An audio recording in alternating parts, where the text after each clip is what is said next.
Game of Thrones: The Battle of the Bastards was a very misleading title in a good way for an episode that is primarily powered by Daenerys, Yara, and Sansa rather than Jon Snow or Ramsay Bolton. Your reign is over. My reign has just begun.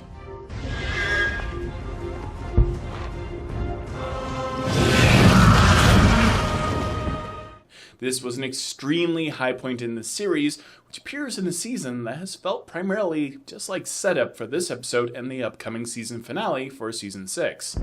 Despite appearances, I think you'll find the city's on the rise. The city's on the rise?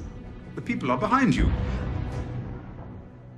Well, not all the people, of course. Daenerys Targaryen returns to find her city under siege in a very tense moment with Tyrion Lannister. This all leads to the Master's defeat, dragons burning a few ships in a stunning moment of special effects, and the acquiring of a new fleet and the destruction of the Sons of the Harpy at the hands of the Dothraki. We'd like you to help us murder an uncle or two who don't think a woman's fit to rule. Reasonable.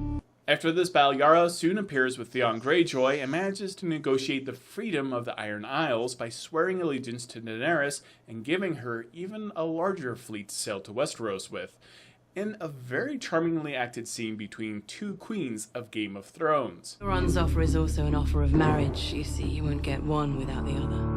And I imagine your offer is free of any marriage talks. I never demand, but I'm up for anything really. Perhaps the most important thing that happened, though, was seeing Sansa with a new confidence in herself and a willingness to take control, which ended up saving her brother's life. I know the way his mind works. I know how he likes to hurt people. Did it ever once occur to you that I might have some insight? Jon Snow pledges to protect her, but this has absolutely zero comfort for Sansa, to which she replies, "No one can protect anyone." Sansa sees from the very beginning that Jon is going to fall for whatever trap Ramsay Bolton sets for him, and she tries to make him understand that no matter what they do, their brother Rickon is dead. Run to your brother. The sooner you make it to him, the sooner you get to see him again. Ready? Go.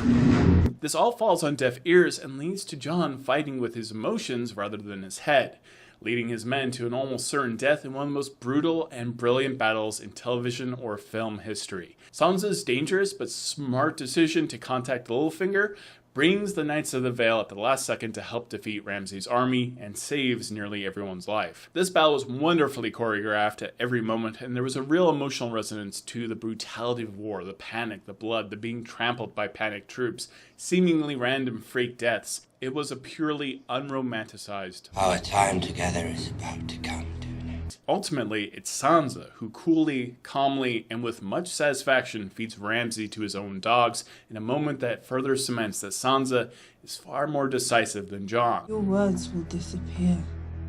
Your name will disappear. All memory of you will disappear. Sansa is the one who truly defeats Ramsay in the end and takes back Winterfell and secures the North. Thanks for watching. I'm Todd Kenrick. You can follow me right here on Forbes on Facebook and on Twitter.